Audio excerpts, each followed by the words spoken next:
Welcome and good night, and welcome to our mini series Drink and Smoke. In this series, we will discuss its legend, its myth, and everything that surrounds this most never ending debate of offering drink and smoke. What is drink and smoke? Offering drink and smoke is what we consider what it is offering more or less alcoholic beverages, as in wine and rum and Guinness, to where we offer to different devotees and in an offering aspect of smoke like aspects of items known as cigarettes or cigars. Right? In doing this research and preparing for these videos, I had discussions with many different people from different walks of life within Hinduism, and it was surprising, not, or I should not say not much surprising, that a lot of people did not know much about this aspect of worship. I mean, some even would have gone and say that it is unorthodox, that it is taboo, to offer things of that we may consider to be tamasic or rajasic in nature. Right? There were some people that this was a norm for them. This was something normal. This was not something taboo or unorthodox or unheard of. They've been practicing this aspect of worship, of offering these items of fermented juice items and tobacco in this aspect to different devatas and whatever. You will find this more within the those within Shakti worship, Madrasi worship, or Kali worship, that we may call it. Right, you will find that more in that, and those who follow it, or even so some who follow the South Indian aspects of worship from Tamil Nadu, right? So you have that. Um, there were a lot of people, when you ask those who knew, who were doing, those who were following it and doing as for them from tradition, they did not know the history behind it. All they know, they were following the traditions and the customs of their grandparents and the grandparents, the great grandparents before those, and the great ones and the ancestors that we can come and going way back to the ancestors that came to the Caribbean, all right, who came from India.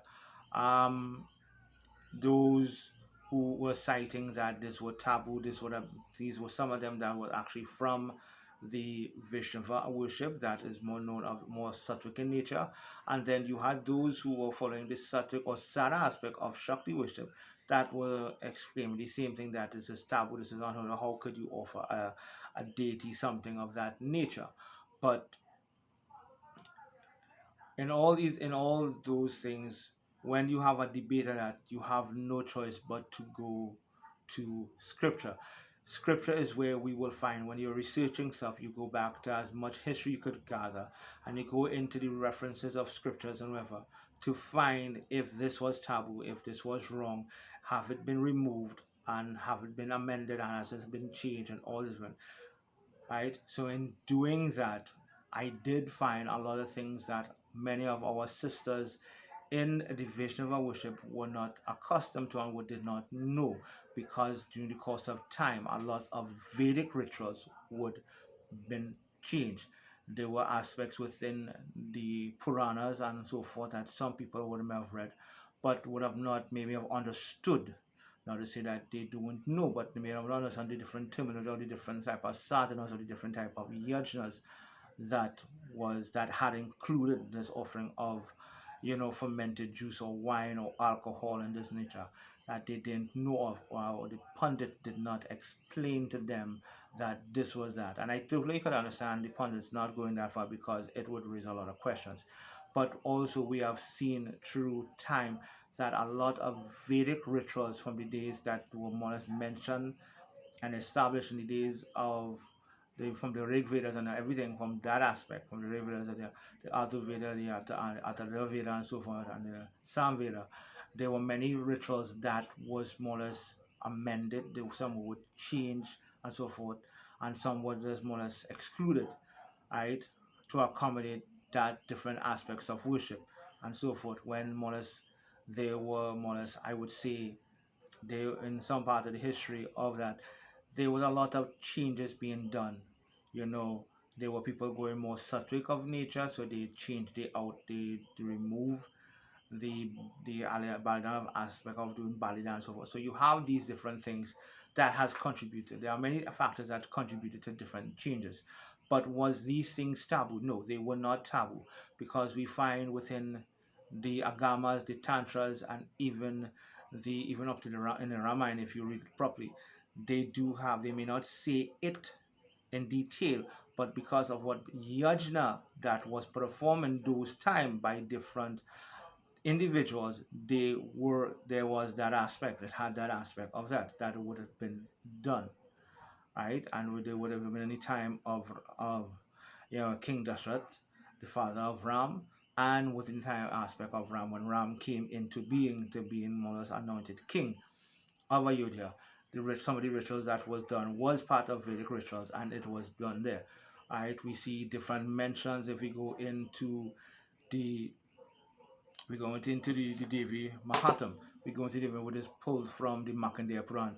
We see aspects of alcohol or fermented juice in play there also, and we will explore all these different things to show where these things. Now, I must say in this video, because this video is very essential, very important, before I go on and details the can be regular and explain different things.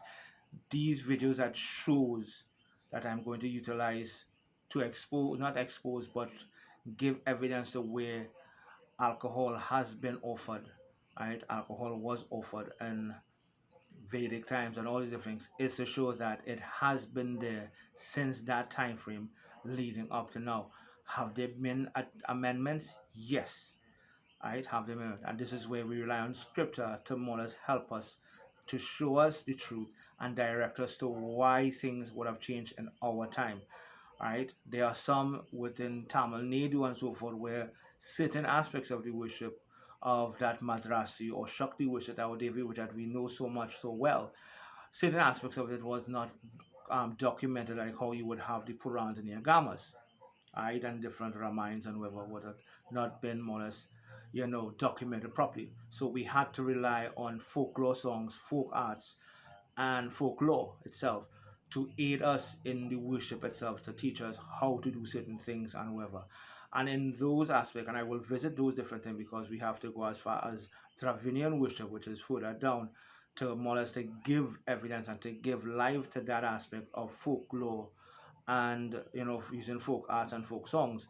We will go as far as that to show us how and why, and we will more or less discuss certain items that would have been offered in Mother India or more or less in India itself, and what was the translation, what was the more or less the amendment that we offered here. I cannot speak for Guyana or so forth, but I can speak what that was offered here in Trinidad. What was the amendment? What the change, or what was the accommodation that we had to offer here?